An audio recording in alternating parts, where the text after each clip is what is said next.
राम आग नहीं ऊर्जा है, राम विवाद नहीं समाधान है। आज अयोध्या में जन्म स्थान पर नव्य भव्य और दिव्य राम मंदिर को राष्ट्रार्पित करते हुए प्रधानमंत्री नरेंद्र मोदी ने यह महत्वपूर्ण बात कही। ठीक बात भी है। आप सोचिए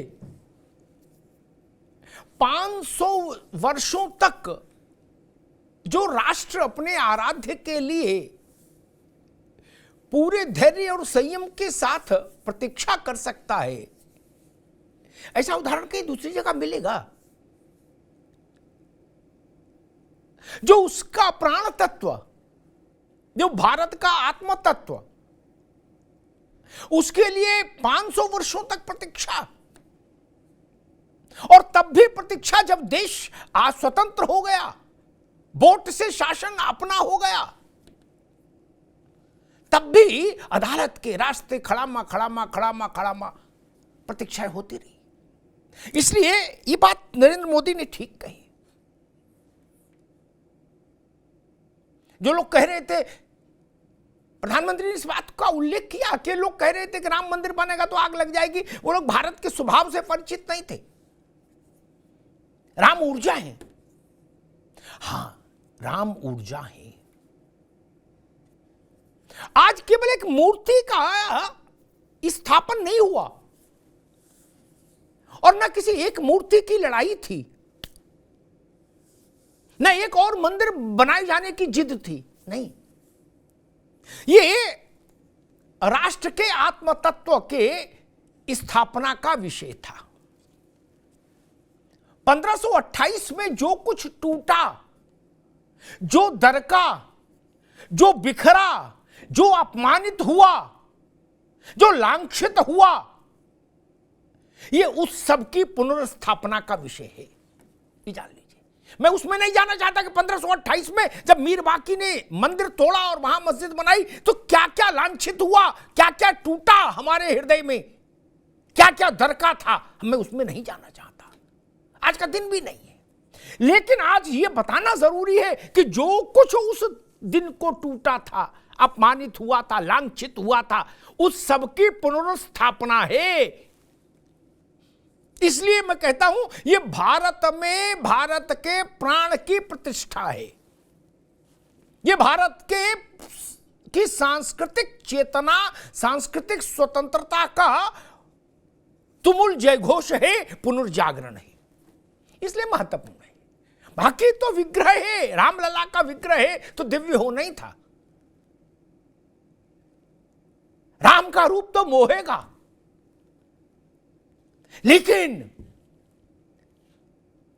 हमको समय की शिला पर भारत की संस्कृति की जयघोष के हस्ताक्षर करना था, वो आज हुआ है। अयोध्या भारत की राजनीतिक राजधानी नहीं थी। अयोध्या भारत का सामरिक केंद्र नहीं था। फिर एक आक्रांता अयोध्या क्यों गया मंदिर तोड़ने? सोचिए, जो संदेश देना चाहता था वो आक्रांता,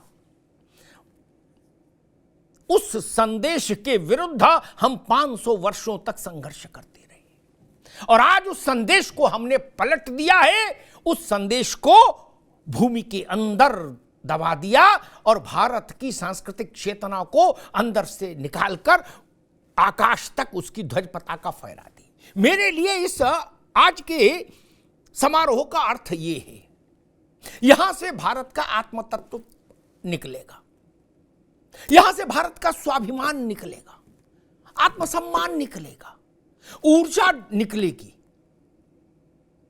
सोमनाथ के लिए भी मैं यही मानता हूं कि हीनता की ग्रंथि से मुक्ति चाहिए किसी भी राष्ट्र को आगे बढ़ने के लिए। इसलिए भी राम मंदिर की स्थापना जरूरी थी।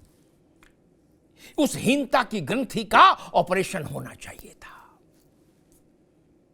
वही सोमनाथ में हुआ, वही अयोध्या में हुआ। ऐसे प्रतीक चिन्ह जो किसी राष्ट्र में हीनता का संचार करें, हीनता का बोध जगाएं, ऐसे प्रतीक चिन्हों को जाना ही चाहिए। राष्ट्र उसके बिना आगे नहीं बढ़ सकता। इंफीरियरिटी कॉम्प्लेक्स के साथ कोई राष्ट्र, कोई चेतना, कोई समाज आगे बढ़ा हो तो उदाहरण बताइए इतिहास से। नहीं, आत्मसम्मान, आत्म तत्व के साथ, स्व के साथ ही राष्ट्र आगे बढ़ते हैं। और मुझे लगता है आज अयोध्या से उसी का जयघोष हुआ है। अयोध्या अब केवल एक उत्तर प्रदेश, भारत के उत्तर प्रदेश राज्य की नगर पालिका की कोई के नक्शे में लिखी जमीन, इलाके का नाम नहीं रहा ना। अयोध्या भारत का मन हो गया।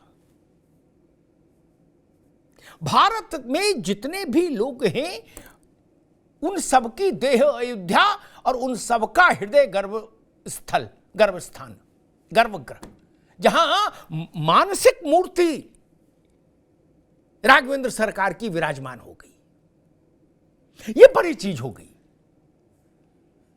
देश भर में जो जनजागरण दिखा, जो जुड़ाव दिखा, जो लगाव दिखा इस समारोह से, उसने हर घर को अयोध्या बना दिया, हर हृदय को गर्भगृह बना दिया, जहां रामलला मानसिक तौर पर विराजमान हो गए। कोई सरकार ये भाव पैदा नहीं कर सकती, कोई राजनीतिक पार्टी भी ये भाव पैदा नहीं कर सकती, जान लीजिए। ये भाव भारत के मन का भाव है, भारत के अंदर से उपजा है।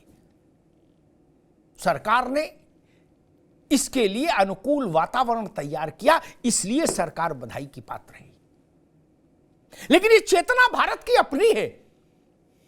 और जो प्रधानमंत्री ने कहा कि काल चक्र घूमा है, यही सही वक्त है, यही अच्छा समय है, यही सही समय है, तो यहां से जब भारत आगे चलेगा तो हीनता की, पराजय की ग्रंथियों से मुक्त होकर स्वाभिमानी राष्ट्र के तौर पर आगे चलेगा। हमारे साथियों ने एक रिपोर्ट तैयार की, इस रिपोर्ट को देखिए और उसके बाद फिर मेहमानों से परिचय कराएं और फिर इस चीज को समझने की कोशिश करेंगे कि आज के इस ऐतिहासिक कार्यक्रम के बाद अब भारत में क्या बदलेगा, क्या बदला है और क्या बदलेगा। पहले रिपोर्ट देखिए।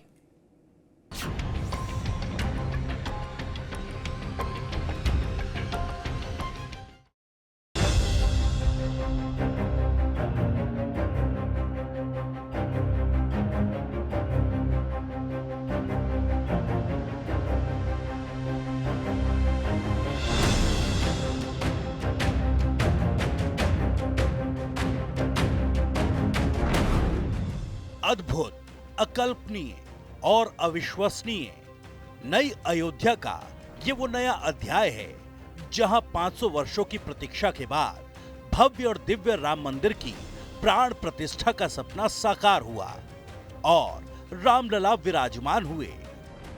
आज रामलला वापस फिर से आए हैं 500 साल के बाद। जिनके त्याग, तपस्या, प्रयासों से ये सोने का दिन आज हम देख रहे, सुवर्ण दिवस देख रहे, उनका स्मरण प्राण प्रतिष्ठा के संकल्प में हम लोगों ने कहा, आपने सुना होगा, स्मरण किया। उनकी तपस्या को, उनके त्याग को, उनके परिश्रम को शत बार, सहस्त्र बार, कोटि बार नमन है। इतिहास को बदलकर नई इबारत लिखी गई है।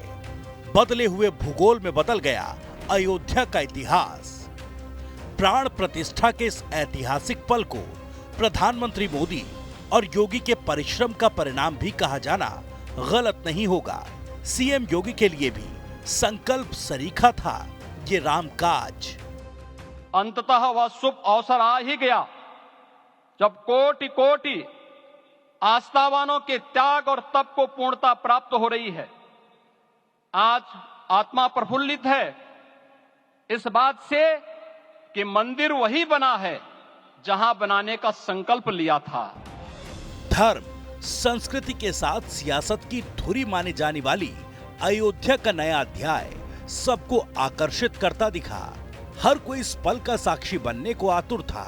आस्था के इस आगोश में अयोध्या के साथ ही पूरा देश राम के रंग में रंगा है, वहीं इस प्राण प्रतिष्ठा के इस पल में भी इतनी प्रतीक्षा और पीड़ा पर भगवान से माफी मांगते हुए देश को बधाई दी प्रधानमंत्री मोदी ने।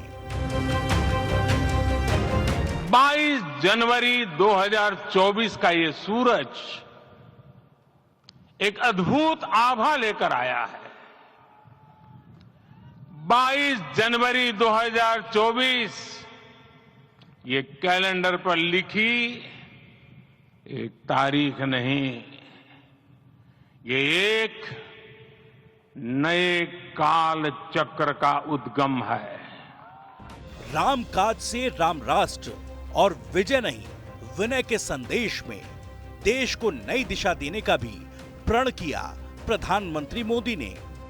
ये मंदिर मात्र एक देव मंदिर नहीं है, ये भारत की दृष्टि का, भारत के दर्शन का, भारत के दिग्दर्शन का मंदिर है। ये राम के रूप में राष्ट्र चेतना का मंदिर है। वहीं अब तक विरोध का झंडा उठाए घूम रहा विपक्ष आज कुछ बदला बदला दिखाई दिया। राहुल गांधी मंदिर दर्शन के लिए मशक्कत करते दिखे तो अखिलेश यादव का भी अलग अंदाज दिखा। हमें उम्मीद है कि समाज और देश जो मर्यादा पुरुषोत्तम जी ने राम राज्य की कल्पना की थी, जहां गरीब दुखी न रहे, नौजवान खुशहाल हो, आगे बढ़े और सब खुश हों, सब प्रसन्न हों, उस रास्ते पर चलेंगे सब। बहरहाल समय की शिलालेख पर अयोध्या में वो नया अध्याय लिखा गया जिसका सदियों से इंतजार था। सदियों तक संघर्ष और सियासत के साए में अस्पर्श रही अयोध्या में भव्य और दिव्य राम मंदिर का सपना साकार हो गया। सवाल ये है कि क्या राम पर अब भी राजनीति का रण सजाएगा विपक्ष? भारत ने आज काल के कपाल पर राम लिख दिया। दुनिया के 60 से ज्यादा देश, उनमें 200 से ज्यादा कार्यक्रम, भारत में करोड़ों लोगों का एक साथ राम नाम महामंत्र का जाप, ये काल के कपाल पर राम लिखना सरीखा है, इससे कम नहीं। अब भारत की आगे की यात्रा यहां से ये प्रस्थान बिंदु होगा, अयोध्या प्रस्थान बिंदु होगी। मेहमानों साहब का परिचय करा दें। सूर्य प्रकाश मैथिल, भारतीय जनता पार्टी के नेता, मैथिल साहब का स्वागत है। प्रोफेसर भुवन भास्कर जोशी, समाजवादी पार्टी के प्रवक्ता, जोशी साहब का बहुत स्वागत है। माँ यति चेतनानंद, हिंदू धर्मगुरु माँ यति चेतनानंद का बहुत स्वागत है। माँ यति चेतनानंद उन लोगों में से हैं जो अयोध्या के लिए, कार सेवा के लिए जाती रहीं, संघर्ष करती रहीं, लाठी डंडे खाए संघर्ष किया। तो उन लोगों के लिए आज और ज्यादा विशिष्ट दिन है जिन्होंने उस संघर्ष को देखा है, जिया है। वान्या आर्या जी हैं हमारे साथ, सामाजिक चिंतक। वान्या जी का बहुत बहुत स्वागत। माँ यति चेतनानंद, आपसे बात शुरू करूंगा क्योंकि आप उस आंदोलन से जुड़ी नहीं।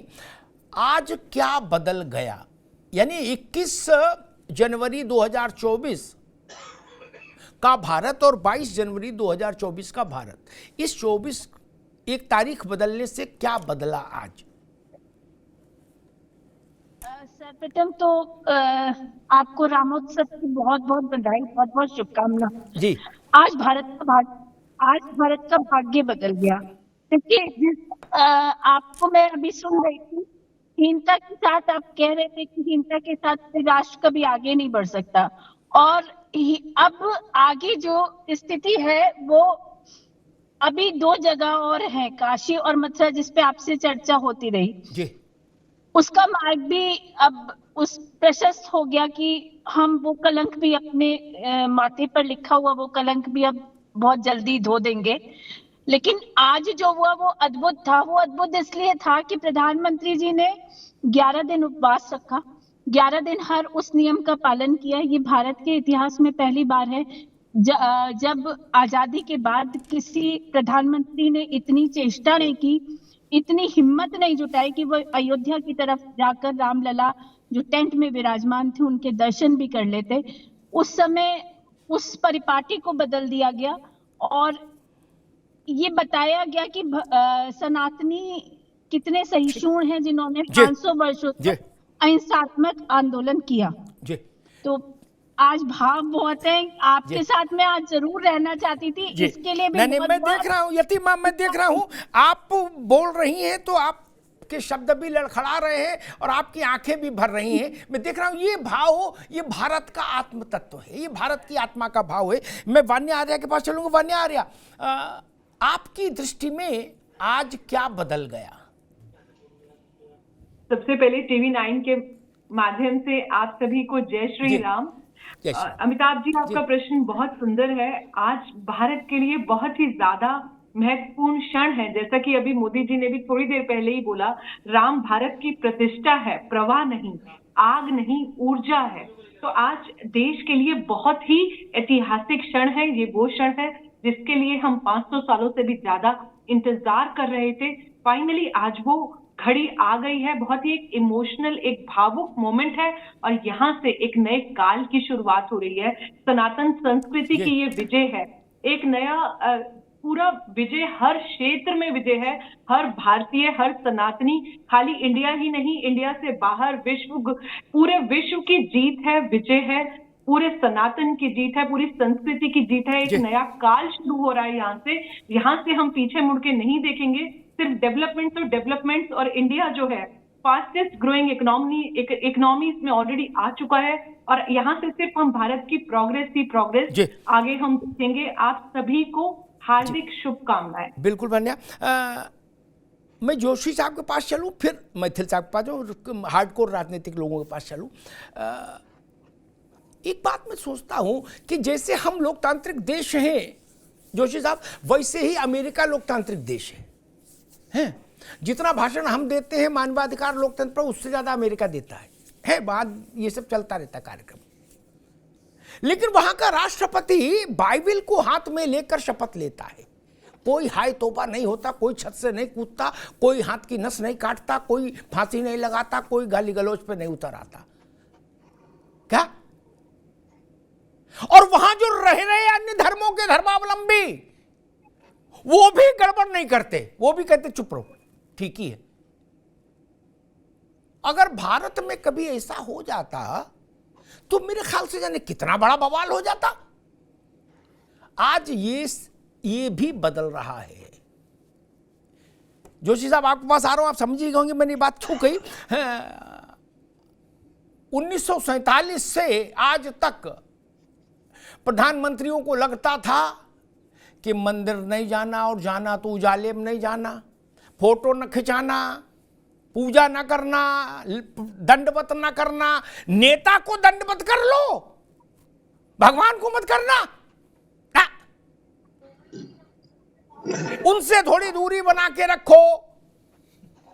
दूसरे धर्म के प्रतीक चिन्ह धारण कर भी लो तो कोई दिक्कत नहीं, हिंदू का मत धारण करना, माथे पर चंदन लगा के तो कैमरे के आगे कभी ना जाना।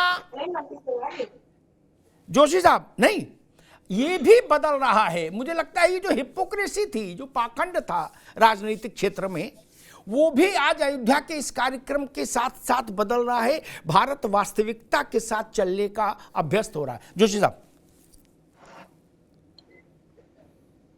अमिताभ जी, भगवान श्री राम हम समाजवादियों के लिए सामाजिक न्याय के प्रेरणा स्रोत जी। वो चाहते तो रावण पर, लंका पर अकेले विजय पा सकते थे जी। लेकिन उन्होंने नील, अंगद, बानर, निषाद राज सबको साथ लेकर एक लेसन देने का काम करा कि सभी धर्म, सभी जाति, सभी वर्ग के लोगों को साथ लेकर चलना ही राष्ट्र निर्माण है। और हमें बड़ा गर्व महसूस हो रहा है।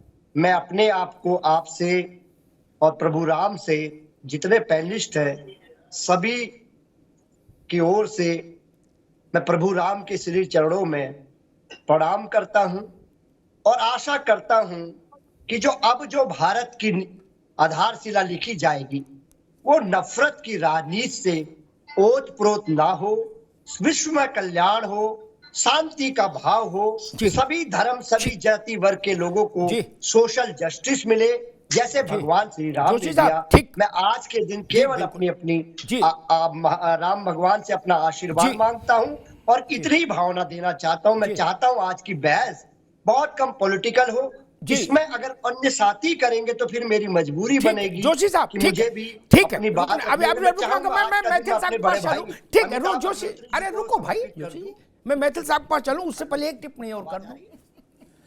मेरी आदत है कि मैं तराजू बिल्कुल सीधा रखता हूं, कांटा। ये बात जोशी जी की है, मेरी मैं इससे सहमत नहीं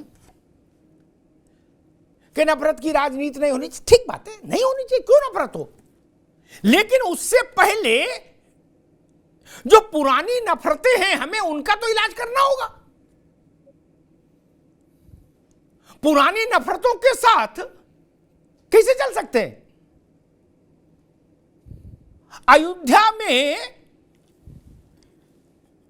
अब 1528 को जो कुछ बोया गया उसको हटाए बिना तो सद्भाव नहीं आ सकता ना। इसीलिए इस हिपोक्रेसी के खिलाफ मैं हमेशा रहता हूं। यह हिपोक्रेसी नहीं चलेगी। सामाजिक न्याय की लड़ाई लड़ी है, अच्छी बात है, सब लोग लड़ रहे हैं, लड़ना चाहिए, लेकिन इस पर तो तय हो भाई कि अयोध्या, काशी, मथुरा, इस तरह के जो भारत के सांस्कृतिक प्रतिमान हैं, ये भाजपा, कांग्रेस, सपा, बसपा के प्रतिमान तो है नहीं, न चुनाव चिन्ह है, न पार्टी दफ्तर है किसी के। पहले इन पे तो राय क्लियर करो। राम जी टाट में रहे तब आपको सामाजिक न्याय याद नहीं आया, तब सद्भाव की राजनीति याद नहीं आई। आप कभी दर्शन करने नहीं गए तब सद्भाव याद नहीं आया। गांधी परिवार कभी दर्शन करने नहीं गया रामलला के, तो सद्भाव याद नहीं आया। और अगर ऐसा सद्भाव बेचना चाहते हो तो इस सद्भाव का फिर कौन खरीदार मिलेगा? आप कह रहे हो रामलला सबको लेके चले, आपने अच्छी बात कही, तो रामलला को प्रणाम करने जाना चाहिए था ना आपको। अब आप कह रहे हो हमारे नाम भी बेनामा कर दो, ऐसा नहीं चलता। अब जनता बौरी नहीं ना महाराज। अब भी चले जाते, आज भी चले जाते, तब भी चलो कुछ ठीक होता, आपको भी रामदाना मिलता, प्रसाद में लड्डू मिलता। खैर मैथिल साहब, आज क्या बदला भारत में? धन्यवाद। वही प्रश्न आपसे जी। धन्यवाद अग्निहोत्री जी। पहले तो आपको, आपके सभी दर्शकों को और पूरे देश को भारत माता की जय, वंदे मातरम और जय श्री राम। और आपने जो पूछा बहुत सही पूछा कि आखिर आज क्या बदला जी। आज हिंदुओं का स्वाभिमान एक बार फिर से जागृत हो गया। आज भारत की आत्मा का सार भगवान श्री राम, उनको अपना खुद का मंदिर मिल गया। और साथ ही साथ बिगर स्वाभिमान, बिगर मान और बिगर आत्मा के शरीर जो होता है ना, वो एक मिट्टी होता है। आज सनातन को उसके प्राणों की प्रतिष्ठा मिली है। आज उन बलिदानियों जिन्होंने 22 अक्टूबर को, 30 अक्टूबर को और 2 नवंबर को गोलियां खाकर अपने प्राणों का बलिदान अयोध्या जी में दिया। अयोध्या जी रक्त रंजित रही, सरयू रक्त रंजित हुई। उन आत्माओं को, हुतात्माओं को आज मोक्ष मिला है। आज 1528 में जो मीर बांकी ने बड़े पैमाने पर नरसंहार किया था और लाखों हिंदुओं के नरसंहार के बाद उसी रक्त को गारे में मिलाकर जो ये बाबरी कलंक बनाया था, तामीर किया था, आज उन हुतात्मा को भी आज मोक्ष मिला है। और बहुत अच्छा लगा मुझको कि आज ये सामाजिक न्याय की बात कर रहे हैं। आज ये कह रहे हैं कि हमारा भी भगवान श्री राम में आस्था है। बहुत अच्छी बात है। मैं कहता हूँ भगवान इनको भी सद्बुद्धि दे। लेकिन क्या है ना, इन्होंने लास्ट में जाते जाते वो कहते हैं ना, आदत है कि चोर चोरी से जाए, सीना चोरी से ना जाए। आज के दिन भी ये राजनीति करने से पीछे नहीं हटे। एक तरफ तो मानस को गाली देने वाले, मानस को जलाने वालों को इन्होंने अपना नेता, अपना महासचिव बना के रख रखा। एक तरफ इनके एक और नेता शिवपाल यादव, शिवपाल यादव ही है ना वो, जी हाँ। उन्होंने कहा कि मैं तो समर्थन करता हूं मुलायम सिंह यादव जी द्वारा जो गोली चलवाई गई उसका, वो सही था, न्याय संगत था। जी। और आज इनके जो मैं कहूँ सुप्रीमो हैं अखिलेश यादव जी, वो कह रहे थे कि हम सम्मान करते हैं। अरे भैया, आप लोग सम्मान करते हो नहीं करते हो, लेकिन एक सुझाव है मेरा आपको, एक प्रायश्चित जरूर कर लो अपने कर्मों का। उन हजारों हत्याओं का, बच्चों की हत्या तक आपने की। मैं भी कार सेवक परिवार से हूं, मेरे खुद के सगे चाचा जी ने भी घुटने में गोली खाई, आज वो विकलांग हैं, अध्यापन का कार्य करते हैं। अमिताभ जी, मैं आपसे एक वाक्य शेयर कर रहा हूं जो उन्होंने मेरे संग किया और मेरे रोंगटे खड़े हो गए। वो सब इंस्पेक्टर जो है वो चयनित हुए थे सीआरपीएफ में, सीआईएसएफ के अंदर। उस समय में एक जुनून था हर एक युवा में, वो बिगर बताए घर से चले गए। 15 या 16 नवंबर की बात है, उस समय में अक्टूबर की। पता चला कि वो अयोध्या जी है, वहां से कहीं से उन्होंने कॉल किया, पीसीओ पर था, एसटीडी बहुत मुश्किल से होती थी, तो पता चला घर में जी वो 22 तारीख को गोली चली। तो मैंने उनसे पूछा, चाचा जी आपको डर नहीं लगा, गोली चली थी आपको? तो कह रहे मुझे तो ऐसा लगा था जैसे कि प्रशासन ललकार रहा है हमको, राम भक्तों को, क्या हो हिम्मत किसमें है, किसने माई के लाल ने दूध पिया है माँ का। और चल पड़े सारे के सारे कफन बांधकर। गोंडा के पुल पे फिर गोलीबारी हुई, वहां पर 2 ट्रक से ज्यादा जूते चप्पल प्रशासन ने उठवा के फेंकवाए। तो सोचिए कितने लोगों के संग इन्होंने नरसंहार किया। उसके बाद लाल कोठी में जब कुशधारी बंधु बलिदानी हुए, तब मेरे चाचा भी घायल हुए। उन्होंने ये बताया कि बच्चों के सरों में गोलियां मारी। वहां पर जो सुरक्षा बल थे उन्होंने निहत्थे अहिंसक कार सेवकों पे गोली चलाई। मैं मां यति चेतनानंद को नमन करता हूं, ऐसी मातृशक्ति को नमन करता हूं जिन्होंने कि अपना हार नहीं मानी, सर पे कफन बांध के लड़ते रहे। और ये आज बात करते हैं सामाजिक चेतना की, शर्म आनी चाहिए इन लोगों को। ये गंगा जी में नहाएंगे भी तब भी इनके पाप नहीं धोएंगे। ठीक है, मैं साहब एक मिनट रुकना, जोशी जी आऊंगा आपके पास। जोशी जी ने सामाजिक न्याय की बात कही, किस मंशा से कही मैं उस बहस में नहीं जाता। मैं सामाजिक न्याय का बड़ा पक्षधर खुद हूं। अयोध्या का विषय तो समाधान प्राप्त हो गया, पूर्णात् पूर्ण मुदुच्यते, ठीक। भगवान कृष्ण भी सामाजिक न्याय के अद्भुत प्रतीक हैं जोशी जी। क्या यही कहने वाला था, अद्भुत। और राम जी और कृष्ण जी, इन दोनों से भी ज्यादा बड़े सामाजिक न्याय के प्रतीक कौन है? हमारे महादेव, विश्वेश्वर महादेव। क्या उनके तो साथ जो चल रहे हैं वो सब पिछड़े ही हैं। क्या ससुराल में गए थे तो सास बेहोश हो गई देख के, इतना सामाजिक न्याय कर दिया था उन्होंने बारात में। क्या तो हम जानना ये चाह रहे हैं बड़ा विनम्र भाव से कि चूंकि आप लोगों की सामाजिक न्याय के प्रति जो अदम्य दुर्दम्य आस्था है, जो जिसका प्रकटीकरण हो रहा है, तो क्या हम माने कि उस सामाजिक न्याय के प्रति जो आपकी उत्कंठा है उसके चलते अब अयोध्या में आपसे जो गलती हुई, लेकिन अब आप जो 2 महादेव और कृष्ण और योगेश्वर कृष्ण से जुड़े जो 2 विषय हैं उनमें आप आगे चलेंगे? जोशी जी देखिए, अभी हमारे भारतीय जनता पार्टी के प्रवक्ता साथी ने कुछ इतिहास की बातें उठाने का काम करा, और अगर मैं इतिहास की बात नहीं उठाऊंगा तो मुझे लगता है कि मैं 28 साल से झकी मार रहा था। चूंकि मैं तो पॉलिटिकल साइंस और कानून का विद्यार्थी हूं, और निश्चित तौर पर 28 साल में स्टूडेंट की तरह सीखता आया हूं। मैं आशा करता हूं एक ऐसा रामराज आएगा आज के बाद। निश्चित तौर पे हमें मणिपुर में जो बेटियों को नग्न घुमाया गया, ऐसी तस्वीर भारत देश नहीं देखेगा। वो पहलवान बेटियां जो चीखती चिल्लाती रही माननीय प्रधानमंत्री के घर के पास से, वो विगमन दृश्य नहीं आ पाएगा। वो हाथरस की जो दलित बेटी जिंदा जला दी गई, वो दृश्य नहीं आएगा, क्योंकि ये राम राज्य के पोषक तो यही भारतीय जनता पार्टी के लोग हैं। आज मैं विषय नहीं देना चाहता था, लेकिन विषय देना पड़ता है जब इतिहास को उठाया जाता है।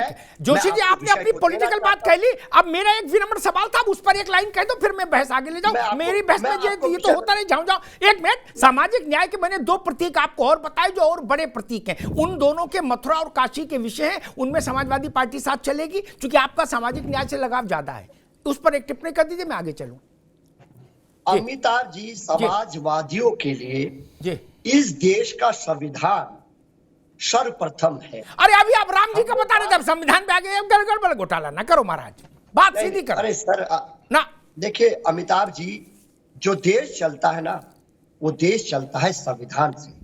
कानून के विद्यार्थी होने के कारण जितना हो सकता है आप मेरे से वरिष्ठ हैं। जोशी जी रुक जाओ, जोशी जी रुक जाओ, अब रुकना होगा। ये जो तर्क है ना, ये भोथरा है, लिजलिजा है, गलीज है। मैं 3 कड़े शब्द इस्तेमाल कर रहा हूं। क्या भारत का संविधान मुलायम सिंह जी को रामलला के दर्शन करने से रोकता था? क्या भारत का संविधान अखिलेश जी को दर्शन करने से रोकता था? मायावती जी को दर्शन करने से रोकता है? टीली वाली मस्जिद जाने से तो नहीं रोकता संविधान। देवा शरीफ जाने से नहीं रोकता, कलियर पीर जाने से नहीं रोकता। क्या जवाहरलाल जी से लेकर राहुल गांधी तक को अयोध्या में रामलला को 1.25 रुपए का प्रसाद चढ़ाने से संविधान रोकता है? इस संविधान के नाम पर राजनीति मत करिए। संविधान की मर्यादा हमको भी पता है मित्र। अगर संविधान की मर्यादा टीले वाली मस्जिद में जाकर नहीं टूटती तो रामलला के दरबार में आने पर कैसे टूट जाएगी? मजाक बना लिया। बोले जी हम लोग संविधान से चलते, ये क्या होता है? मैंने अमेरिका का उदाहरण दिया, वहां का राष्ट्रपति बाइबिल हाथ में लेकर शपथ लेता है, वहां संविधान नहीं है। वो धर्माधारित राज्य है क्या? लोकतांत्रिक देश है। और जोशी जी तो पढ़े लिखे आदमी है, विद्वान है, बता दूं सबके लिए ज्ञानार्जन हो जाएगा। ब्रिटेन में राजा का जब राज्याभिषेक होता है, राजा या उससे पहले तो महारानी रही लंबे समय तक, तो लोकतांत्रिक देश ब्रिटेन में, मैं फिर इन्वर्टेड कॉमा में कोट कर दूं, संवैधानिक देश में, चूंकि जोशी जी का संविधान से विशेष अनुराग है इसलिए वहां सारे पादरी जुटते हैं, ईसाई धर्म के अनुरूप विधियां होती हैं और अंत में राजा को स्वस्तिवाचन होता है, जिसको हम लोग स्वस्तिवाचन बोलते हैं। उनके यहाँ उसको कह दीजिए, राजा के लिए अच्छे अच्छे शब्द पादरी कहते हैं। उसमें होता है कि गॉड सेव द किंग, क्या ईश्वर राजा की रक्षा करे। वहां कोई जोशी जी जैसी पार्टियां वहां भी होंगी लेकिन वो हल्ला नहीं मचाती। क्या वहां लोकतंत्र खतरे में नहीं आता? हमारे यहां आता है। ये टीले वाली मस्जिद और अयोध्या के बीच का जो अंतर है ना, इसको यतिमा चेतनानंद, मुझे लग रहा है टीले वाली मस्जिद और अयोध्या या महादेव, काशी विश्वेश्वर महादेव, या जन्मभूमि, जन्म स्थान मथुरा, इसका जो कॉन्फ्लिक्ट है इसको ठीक दुरुस्त करना होगा आज के बाद भारत को। नहीं, बिल्कुल बिल्कुल अमिताभ जी, ये तो करना ही होगा। और साथ ही आज जो हुआ है वो सांस्कृतिक उत्थान है भारत का। अब ये जो सामाजिक न्याय की जो भाषा ये बोल रहे हैं जोशी जी, सामाजिक न्याय 91 के बाद अचानक से हमारे यहाँ काशी विश्वेश्वरनाथ में पूजा बंद कर दी गई माँ गौरी की, तो ये क्या सामाजिक न्याय था? आप शासन में थे, आप व्यवस्था संभाल रहे थे, आपको ऐसी व्यवस्था बनानी चाहिए थी कि नमाज भी पढ़ी जाती रहती और हम अपनी पूजा भी करते रहते, लेकिन एक दिन के लिए सिर्फ उसको एक दिन के लिए ओपन किया गया, बाकी 364 दिन प्रतिबंधित कर दिया गया। तो ये इनका सामाजिक न्याय है और इस सामाजिक न्याय के चलते ही ये सत्ता से बाहर है। राम जी ने पूरा सुख दे रहे हैं कि अब आपने बहुत कार्य कर लिया, अब आप के विश्राम का समय, आप धैर्य से विश्राम कीजिए।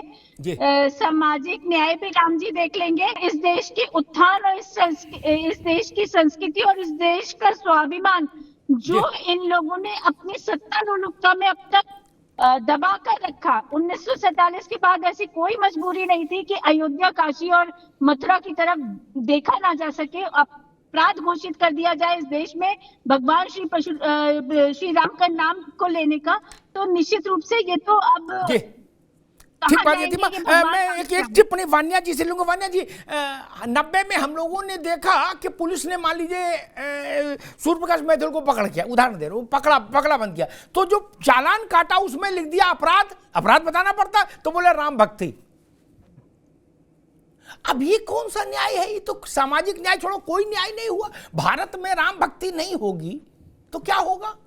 रावण भक्ति करें। वान्या जी, मैं आपके प्रश्न से बिल्कुल सहमत हूँ। भारत में अगर राम भक्ति नहीं होगी तो क्या होगा? और यहाँ पर आप लोग सामाजिक न्याय की बात करते हैं। आज भारत को छोड़कर जो बाहर के देश हैं, आज के दिन मॉरिशस तक में छुट्टी रखी गई और हम अपनी कंट्री में भी अगर यूनिटी नहीं दिखा सकते। आज आप लोग राम मंदिर सिर्फ बीजेपी का नहीं है, राम मंदिर सभी पार्टीज का है। राम जी ने कभी ऐसे पार्टीज के अंदर डिस्टिंक्शन नहीं किया कि मैं बीजेपी का हूं और मैं कांग्रेस का नहीं हूं या मैं समाजवादी पार्टी का नहीं हूं। तो आज मुझे लगता है कि हमें एज अ नेशन एक होके हम सबको रामलला के दर्शन के लिए जाना चाहिए था।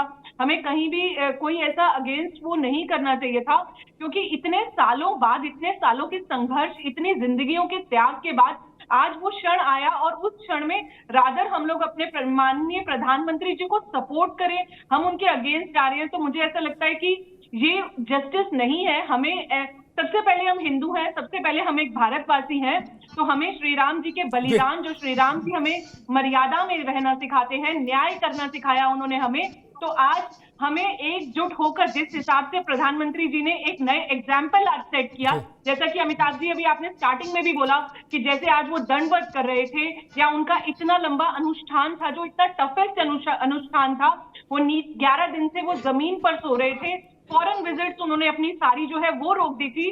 तो जब इतने सारे नए एग्जाम्पल, नई स्ट्रैटेजी सेट हो रही है, नए गोल सेट हो रहे हैं नेशन की डेवलपमेंट के लिए, so we as a nation हमें उन सबको सपोर्ट करना चाहिए, रादर देन वहां पर हम कॉन्ट्रडिक्शंस कर रहे हैं या वहां पर हम सामाजिक बिल्कुल ठीक बात वान्या। सूर्य प्रकाश मैथिल, हम लोग एक राष्ट्र के तौर पर खड़ा होना कब सीखेंगे? हमें सारी बातों में रुचि है, पूरी रात भर जिरह कर सकते हैं, लेकिन एक राष्ट्र के तौर पर जब खड़े होने का अवसर आता है तो हम चूक जाते हैं। क्यों? जैसे जब राम जी जब से भारत के रक्त में हैं, जब न चुनाव आयोग था, न पार्टियां थी, न मुगल थे, न शक थे, न हूण थे, न अंग्रेज थे, न कोई था। क्या आज उनके मंदिर को लोकार्पित किया गया, तब भी अलग अलग राय, अलग अलग सुर, अलग अलग तान छेड़ रहे सब लोग। मैथिल जी, देखिए अमिताभ जी, एक डीएनए होता है, डीएनए कभी बदलता नहीं है। एक वही चीज है जिसमें कहीं बदलाव नहीं हो सकता, वो जिसका है वो उसी का रहेगा। मैं आपसे पूछता हूँ, आप मुझे बताइए, पारसी पिता का ब्राह्मण बेटा कभी धार्मिक हो सकता है क्या? नहीं, उसके डीएनए में नहीं है, उसका धर्म नहीं है, तो उसको रुचि नहीं होगी।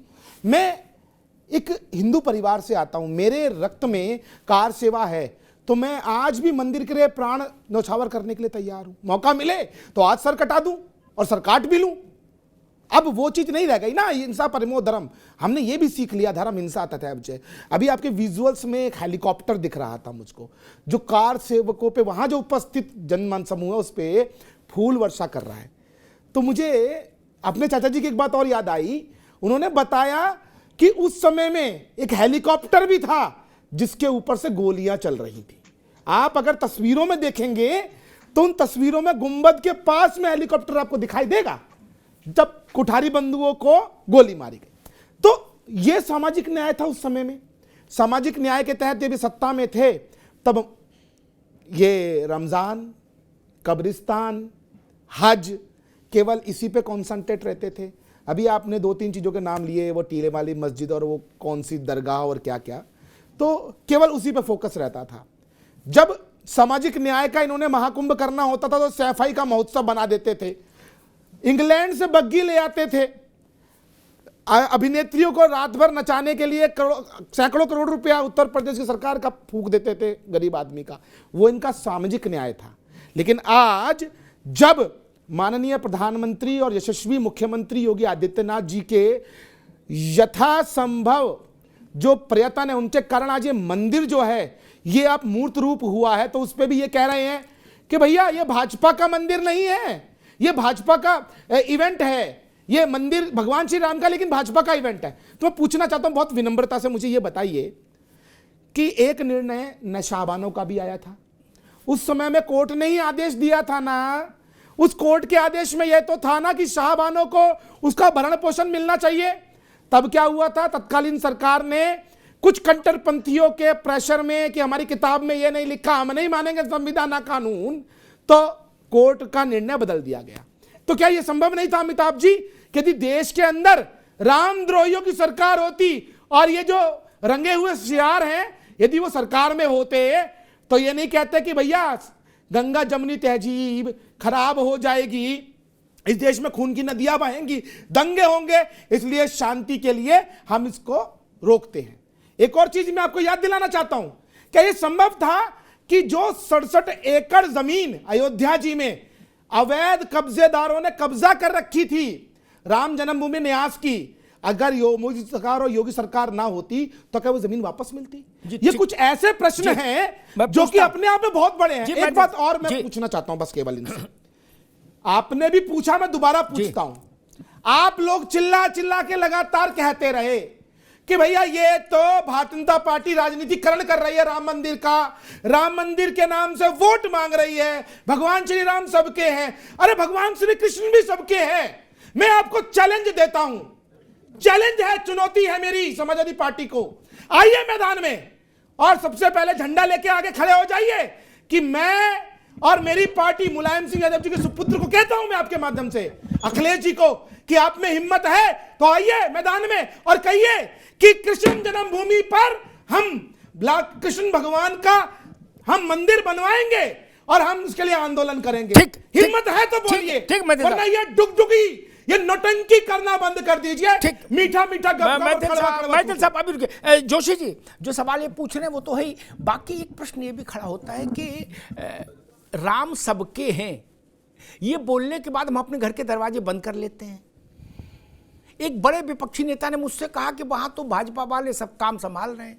मैंने उनको कहा था, ये 10-15 दिन पहले की बात है, मैंने कहा आप चावल बांटना चाहते हो तो मैं चंपत राय जी से बात करा दूं, आप कार्ड बांटने में रुचि रखो तो मैं चंपत राय जी को बोल दूं भाई इनको भी दो जिम्मेदारी, आप अयोध्या में भंडारा लगाना चाहते हो मुझे बताओ, मैं बोल देता हूं वहां ट्रस्ट को, प्रशासन को, दोनों को कि इनको जगह दो, ये भंडारा लगाएंगे। कोई आए नहीं, बोले नहीं हम ट्विटर पर बोलेंगे, काम नहीं करेंगे अग्निहोत्री जी, ट्विटर पर हम लिखेंगे कि भाजपा ने हाईजैक कर लिया अयोध्या को।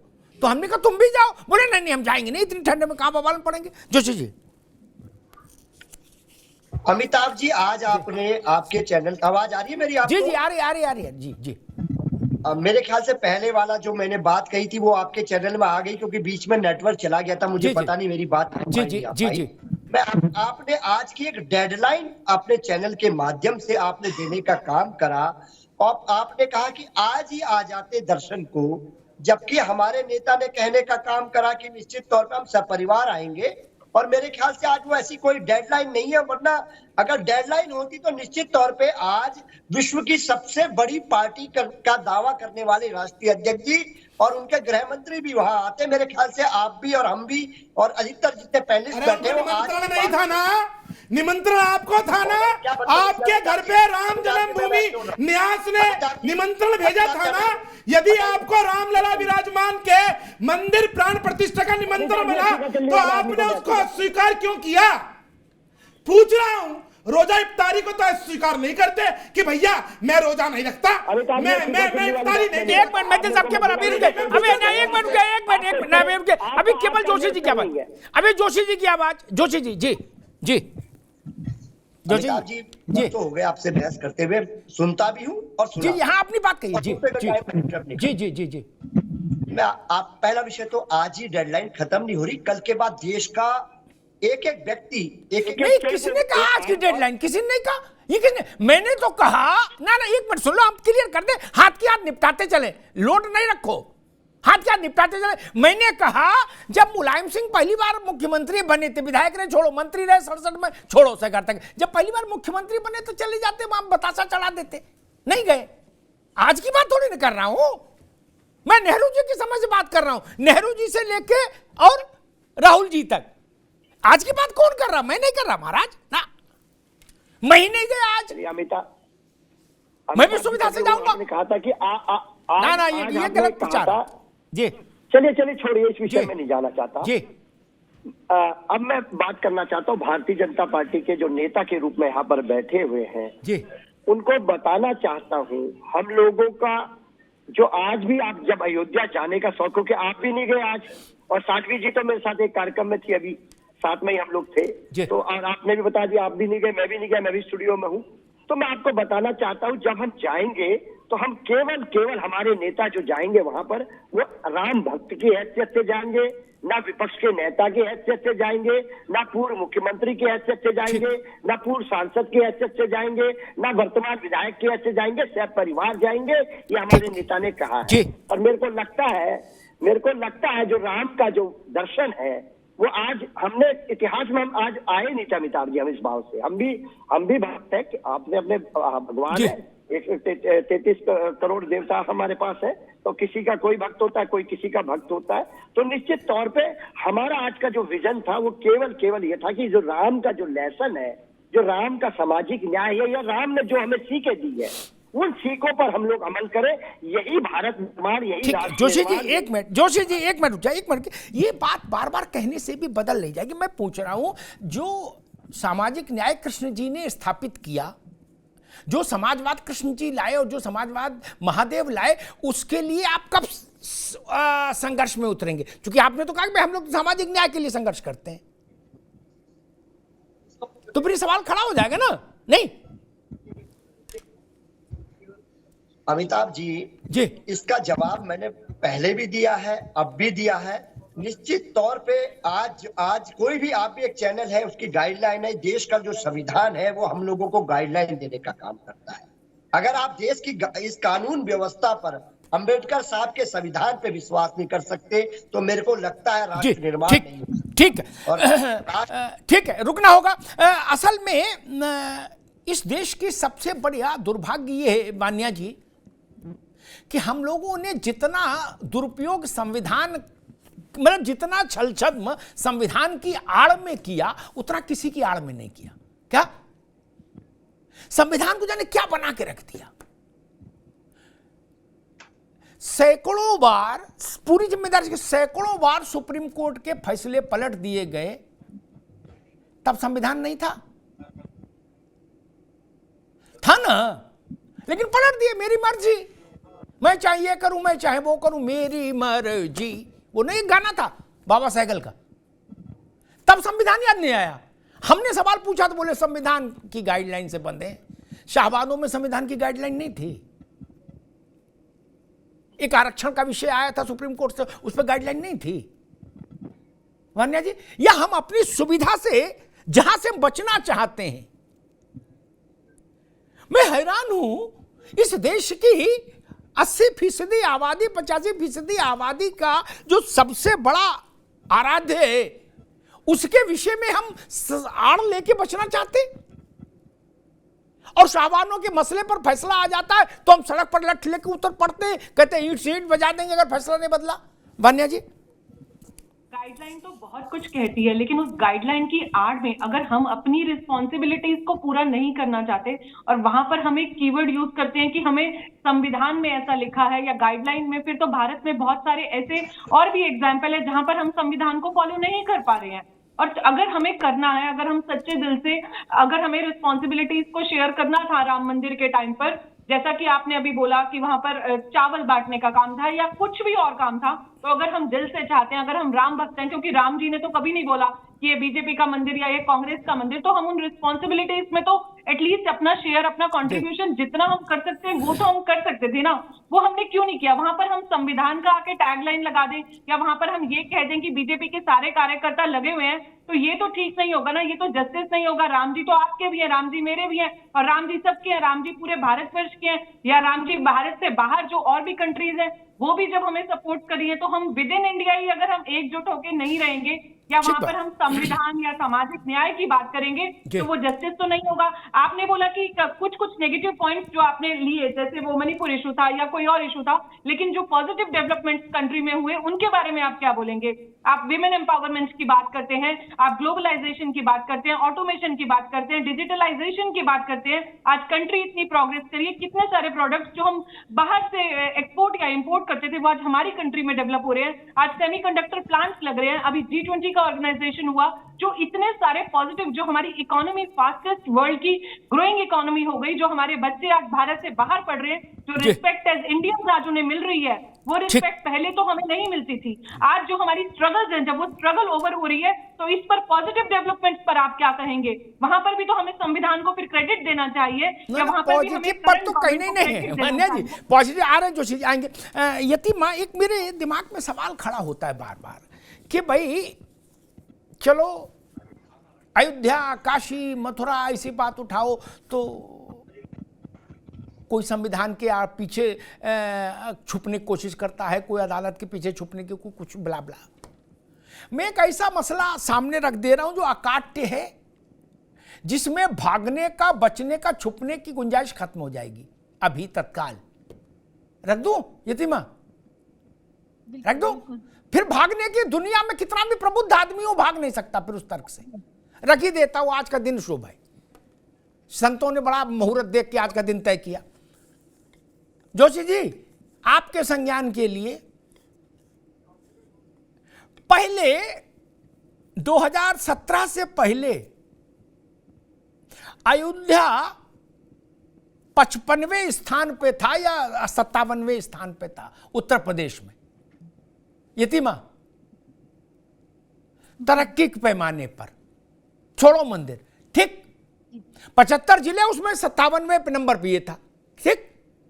उत्तर प्रदेश की टोटल जीडीपी से भी बहुत नीचे, ठीक, नहीं, टोटल प्रति व्यक्ति पर कैपिटा इनकम से भी बहुत नीचे।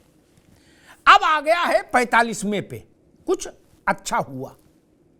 हम मानते हैं कि मंदिर के साल भर पूरे होने के बाद वो उत्तर प्रदेश में 25 के ऊपर होगा अयोध्या, जिस ढंग से वहां डेवलपमेंट दिख रहा है। संविधान, कानून, कोर्ट, लोकतंत्र, सेकुलरिज्म, ये जितनी चीजें, इनमें से कोई क्या अयोध्या में विकास करने को रोक रहा था?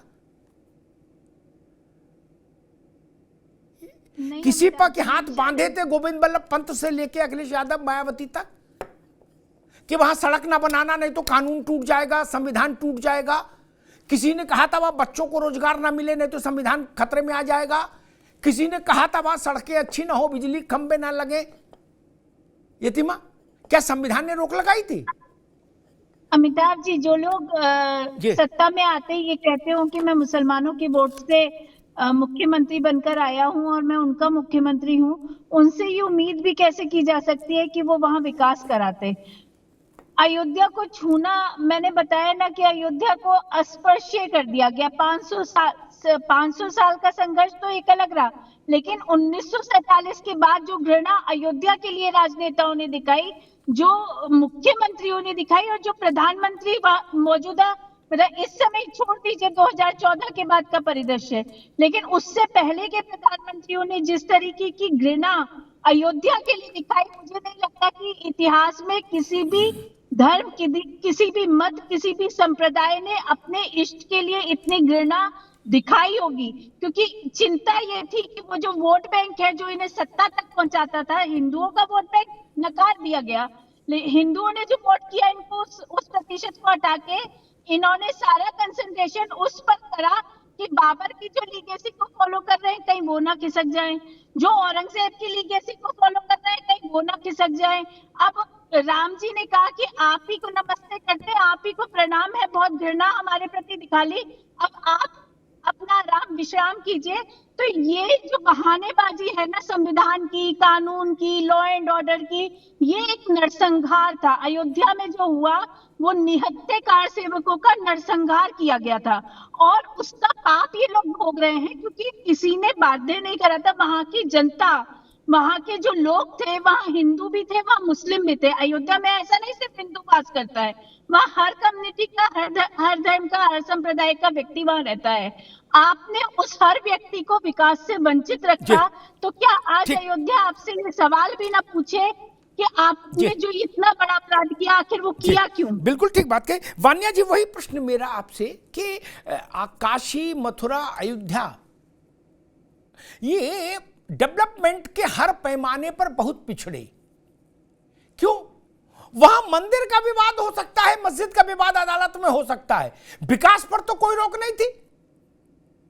किसी अदालत ने रोक नहीं लगाई थी कि यहां तरक्की न करना, किसी अदालत ने रोक नहीं लगाई थी, किसी संविधान ने रोक नहीं लगाई थी, किसी मर्यादा ने नहीं रोका था सरकारों को, शासकों को। फिर ये तीन स्थान इतने पिछड़े क्यों रहे? ना स्कूल, ना कॉलेज, ना अस्पताल, ना सड़क, ना पानी, ना बिजली, ना खंबा, ना कारखाना। वान्या जी, और वो लोग ये कह रहे हैं कि हम तो संविधान से चलते हैं। आपने बोला जो भी अयोध्या में डेवलपमेंट्स हुई हैं, वो सारी रीसेंट डेवलपमेंट्स हुई हैं। ये जो राम मंदिर आज बना है, तब भी ये डेवलपमेंट्स पहले भी हो सकती थी, चाहे वो एजुकेशन हो, चाहे वो एम्प्लॉयमेंट हो, चाहे वो वहां की बेसिक फैसिलिटीज हो, चाहे वहां के जो भी बेसिक डेवलपमेंट थे। आज वो एरिया इतना डेवलप हो गया। आज खाली राम मंदिर का डेवलपमेंट नहीं हुआ, ये पूरे अयोध्या का डेवलपमेंट हुआ। आपने देखा 2 साल में वो कहां से कहां हो गया। अभी 2021 में रिसेंटली मैंने अयोध्या विजिट किया था, वहां से और आज में जमीन आसमान का फर्क आ गया है। तो यहाँ संविधान ने क्या हमें मना करा था कि ये डेवलपमेंट जो है हमें नहीं करने हैं? कौन सा ऐसे कानून में लिखा था कहां पर कि ये डेवलपमेंट्स नहीं होंगे, एजुकेशन नहीं होगी, बैकवर्ड नहीं होगा, या विमेन सेफ्टी जो आज वहां पर अब हो गई है, जो पहले नहीं थी? ये सब जो डेवलपमेंट है बहुत रीसेंट डेवलपमेंट है। बट कौन से ऐसे कानून ने लिखा था कि हम प्रोग्रेस नहीं कर सकते? या आज इंडस्ट्री इतनी ग्रो कर गई है, आप चाहे यूपी में आईटी इंडस्ट्री को देख लें, कोई भी इंडस्ट्री आप उठा लें, विमेन एम्पावरमेंट को देखें, लॉ एंड ऑर्डर में भी बहुत सारे चेंजेस, जो सेफ्टी एंड सिक्योरिटी अब हो गई है, वो चीजें पहले नहीं थी। तो कौन से वहां पर ऐसे कौन से कानून या कौन से ऐसे संविधान ने कहा था कि ये डेवलपमेंट नहीं होंगे? और नहीं होंगे तो क्यों नहीं होंगे? What was the reason behind that? तो वहां पर ये चीजें हम संविधान की आड़ ना लें, हम करंट फैक्ट पर बात करें। और जो भी है श्री राम, बिल्कुल ठीक बात। यति, मैं आपसे एक आखिरी टिप्पणी लूंगा। काशी, मथुरा और अयोध्या विकसित नहीं हो, इसके पीछे क्या सोच आपको लगती है रही?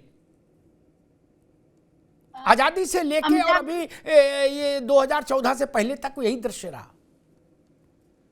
अमिताभ जी, इसके पीछे सिर्फ एक सोच थी कि मुस्लिम वोट बैंक ना खिसके, और अगर काशी को छुआ या मथुरा को छुआ, अयोध्या को छू लिया, तो बहुत बड़ा वोट बैंक जिस पर ये राजनीति करते रहे, तुष्टीकरण करते रहे। यहाँ तक कि भारत के प्रधानमंत्री ने लाल किले की प्राचीर से एक बार ये भी कहा कि अल्पसंख्यकों का पहला अधिकार, अल्पसंख्यक मतलब मुस्लिम, उनका पहला अधिकार इस देश के संसाधनों पे, क्योंकि बेचारे और जो अल्पसंख्यक है 1-2% वो तो कभी कुछ कहने कहीं जाते नहीं है। मुस्लिमों ने जिन लोगों ने यहाँ रामनवमी पर पत्थर बरसाए, उनकी तुष्टीकरण के लिए अयोध्या, काशी और मथुरा को नहीं छुआ गया। यहाँ हमें आध्यात्मिक गुलाम बनाकर, जो नेहरू सोमनाथ के मंदिर के निमंत्रण पर ये कह सकते हैं कि मैं शर्मिंदा हूँ, तो उनकी मानसिकता कैसी रही होगी आप समझ सकते हैं। और मेरे से बेहतर तो आप जानते हैं, क्योंकि आप उन सब में आपने काम किया, उन सब से आपकी चर्चा रही। तो ये जो गुलामी का चिन्ह हमारे माथे पे लगे रहने दिया गया, ये इसके लगे रहने दिया गया ताकि हम कभी सर उठाकर अपनी सांस्कृतिक गौरव को प्राप्त ना कर सके। मैं राजनीतिक मित्रों के पास नहीं जाऊंगा, मैथिल साहब और जोशी जी के पास, क्योंकि राजनीतिक लोगों का अपना एक माइंडसेट होता है, लेकिन कुछ सवाल बड़े तीखे होते हैं और वो कभी पीछा नहीं छोड़ते। अयोध्या में कोर्ट था बीच में, बहुत विनम्रता के साथ एक सवाल देश के सामने खड़ा करके जाता हूं। सोमनाथ का जब पुनरुद्धार हो रहा था तो वहां तो कोई अदालत का भी झंझट नहीं था, कोई विवाद ही नहीं था। वहां हमारे देश के प्रधानमंत्री ने नाराजगी क्यों जताई, कहा मैं शर्मिंदा हूं, मैं नहीं जाऊंगा नेहरू जी। और ऊपर राजेंद्र प्रसाद को और डांटा डपटा कि आप क्यों जा रहे हो राष्ट्रपति महोदय को। वहां से आपके भाव पता लगता है कि आपका मन क्या है, आपकी आत्मा क्या है, आपका चिंतन क्या है। वहां कोई रोक थी? कोई संविधान की रोक थी? कोई कानून की रोक थी कि भारत का प्रधानमंत्री सोमनाथ नहीं जाएगा? नहीं था ना। आप नहीं गए। क्यों? आप बौद्धिक बेईमानी करने की कोशिश कर रहे हैं। बौद्धिक बेईमानी ये नहीं चलेगा देश में। चल लिया जितना चल रहा था। काशी, मथुरा और अयोध्या भारत के ये तीन आस्था के मान बिंदु, भारत की सांस्कृतिक चेतना के तीन शिखर, इनमें बुनियादी ढांचा तो डेवलप किया जा सकता था 1947 से आज तक 14 तक। नहीं, क्यों नहीं किया? जो कॉरिडोर अभी बना, ये नेहरू जी के समय में नहीं बन सकता था, वीर बहादुर समय के समय में नहीं बन सकता था, नरेंद्र तिवारी के समय में नहीं बन सकता था, मुलायम सिंह जी के समय में नहीं बन सकता था। काशी में संविधान टूट जाता क्या? ये झूठ और प्रपंच बंद करिए, तत्काल प्रभाव से बंद करिए। ये नहीं चलेगा। एक और विनम्र सवाल पूछ लेता हूं। हमारे मित्र प्रोफेसर जोशी ने कहा कि आज की तारीख में जहां ये कोई बाध्यता नहीं है ना। जोशी साहब, कतई बाध्यता नहीं है, लेकिन ये तो बता दो, देश को आजाद हुए कितने वर्ष हो गए? कोई प्रधानमंत्री कृष्ण जन्मभूमि क्यों नहीं गया दर्शन करने? तारीख की बात ही नहीं कर रहे। यहां तो पीढ़ियां गुजर गई बाबू। आप मथुरा गए, ऐसा नहीं कि मथुरा नहीं गए, गए वहां कचौड़ी खाई, लस्सी पी, लेकिन जन्मभूमि नहीं गई। आपके पांव कांपने लगे। क्यों? कोई मुख्यमंत्री मुझे बताइए जो कृष्ण जन्मभूमि में गया हो जन्माष्टमी पर आरती करने, बताइए। कुछ संवैधानिक रोक है क्या कृष्ण जन्मभूमि में जाना? गैर कानूनी काम है क्या? नहीं। किसी अदालत ने रोक लगाई है कि नहीं? अभी मैं होके आया कुछ दिन पहले। आप क्यों नहीं गए हुजूर आला? ये झूठ का तिलस्म खत्म हो गया। आज इस अयोध्या के आंदोलन से क्या हुआ, इसकी जब हम चर्चा करते हैं तो उसमें यतिमा एक सबसे बड़ी उपलब्धि मुझे लगती है कि जो झूठ का, पाखंड का जो एक तिलस्म था ना, वो चिंदी चिंदी हो गया, धज्जी धज्जी हो गया। अब गांव का बच्चा भी सच जान गया। ये वोटिंग पैटर्न जो देश में बदला है ना वान्या जी, ये यूं ही नहीं बदला। हमसे आपसे ज्यादा गांव का आदमी जान गया। वो भी पूछता है कि भैया ये कभी गए नहीं रामलला के दर्शन करने? ये लोग ₹1 का प्रसादी चढ़ा देते, 2 नम रख के, एक अगरबत्ती जला देते। नहीं गए ना, वहां तो रोक नहीं थी। कभी बाबा विश्वनाथ के दर्शन करने आप गए तो कभी विश्वेश्वर महादेव की ओर भी देख लेते। नंदी बाबा कहां है? कोई रोक थी क्या? नहीं ना। आपने श्रृंगार गौरी की पूजा क्यों बंद करा दी? आज मुलायम सिंह जी ने बंद कराई, क्यों करा दी? क्या आप किसी दूसरे धर्म के धर्मस्थल में ऐसे ताला लगा सकते हैं? नहीं लगा सकते। आपका साहस नहीं है। लेकिन आपने श्रृंगार गौरी की पूजा बंद करा दी। बाद में अदालत गई महिलाएं, और आप कहते हम संविधान से चलते हैं। मेरे मित्र, ये मसला भाजपा का नहीं, ये देश का मसला है। देश निर्णय करेगा। भाजपा आज है, कल दूसरी रूप में हो सकती है कोई पार्टी, लेकिन अब देश जाग गया। मुझसे लोग पूछते हैं कि अयोध्या का आंदोलन आपने इतने नजदीक से देखा, आप इसका मूल उपलब्धि क्या मानते हैं? मैं कहता हूं राष्ट्र के आत्म तत्व का जागरण, राष्ट्र के स्वाभिमान का जागरण। हम पहले रीढ़ की हड्डी सीधी करके खड़ा होना सीख लें, बाकी सब बात कर लेंगे बाद में। वो सीख लिया भारत ने। एक राज्य सरकार है इस देश में। जोशी जी, आप कह रहे संविधान से चलते हैं, आपके अलायंस में है, वो पार्टनर है, उनकी सरकार है तमिलनाडु में, डीएमके। उन्होंने आज राम जन्मभूमि पर इस दिव्य नव्य मंदिर के लोकार्पण समारोह के लाइव टेलीकास्ट को रोक दिया। उसके खिलाफ कोर्ट में जाना पड़ा, कोर्ट से आदेश लेके आना पड़ा। ये संविधान है? ये संविधान है क्या? और आप वोट मांगना चाहते हैं भारत में। कुछ प्रश्न ऐसे हैं जो आप अतीत से आपके कंधे पर सवार हैं, अनंत काल तक सवार रहेंगे, जब तक या तो आप प्रायश्चित करिए या उन प्रश्नों का उत्तर दीजिए। नेहरू जी सोमनाथ क्यों नहीं गए? अयोध्या, काशी और मथुरा का बुनियादी ढांचे का विकास क्यों नहीं हुआ? वहां चौड़ी सड़क बनाने पर कोई रोक थी? और एक बात आई 30 अक्टूबर 1990, अगर मैं सही याद कर रहा हूं, और 2 नवंबर 1990 यतिमा, जब गोलीकांड हुआ। उत्तर प्रदेश का एक बड़ा अखबार रहा उस समय, बहुत बड़ा अखबार था, उसकी बड़ी मान्यता थी भारत भर में। आज मुझे आज का शीर्षक याद है, वान्या जी, आप लोगों को जानना चाहिए। उस शीर्षक में लिखा था, जलियांवाला बाग छोटा हो गया अयोध्या में। आज जलियांवाला बाग छोटा हो गया। आज ने संख्या दी थी 200 से ज्यादा निहत्थे कार सेवक मारे गए। जलियांवाला बाग बना दिया आपने, और वो लोग कहते हैं हम संविधान से चलते हैं। अरे अंग्रेजों ने भी माफी मांगी जलियांवाला बाग के लिए बाद में। आप आज भी कह रहे हो कि हमें उस फैसले पर गर्व है, गोली चलाने पर। आप संविधान की आड़ लेकर बचना चाहते हैं। सैकड़ों लोग मार दिए, आप क्षमा मांगने को तैयार नहीं, आप प्रायश्चित करने को तैयार नहीं, और आप कह रहे हैं हम सामाजिक न्याय से चलते हैं। वहां जो मारे गए उसमें दलित भी थे, उसमें हमारे पिछड़े वर्ग के लोग भी, नौजवान भी थे। आपने सबको भस्मीभूत कर दिया। लाशें उठा उठा के बोरे में भर के, जोशी जी, हमने देखा था इन आंखों से, सरयू में डाल दी पुलिस वालों ने। और आप कह रहे हो हम सामाजिक न्याय चाहते हैं, हम संविधान चाहते हैं, हम कानून का राज चाहते हैं। इतना बड़ा नरसंहार भारत में 2 ही हुए, जलियांवाला बाग और अयोध्या।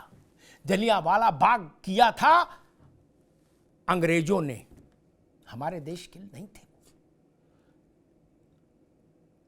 वो आक्रांता थे हमारे लिए, उनसे हमारा क्या रिश्ता। लेकिन अयोध्या में गोली किसने चलवाई? वो हमारे लोग थे। एक ही गांव में, एक ही मोहल्लों में पैदा हुए लोग, एक ही शहर के लोग।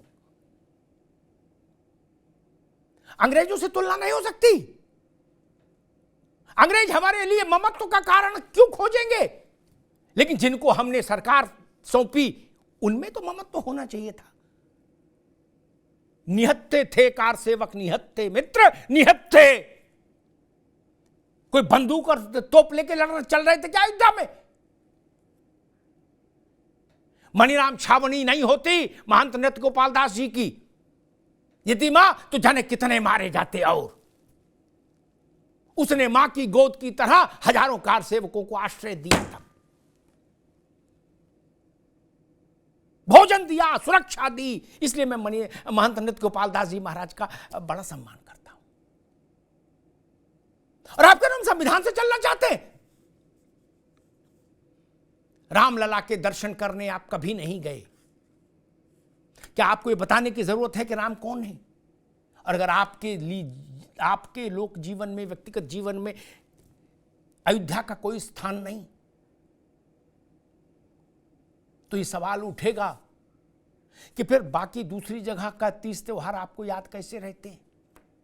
या तो पूरे सेकुलर हो जाओ भाई,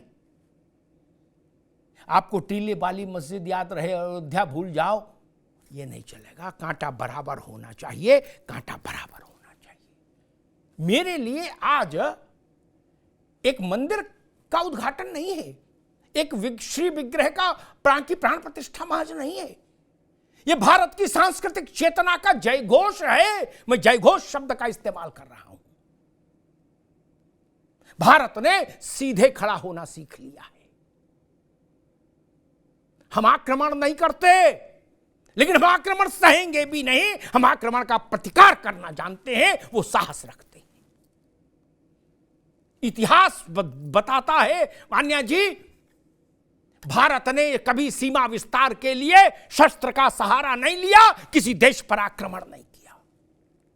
यह हमारी प्रकृति है, यह हमारा मन है, स्वभाव है।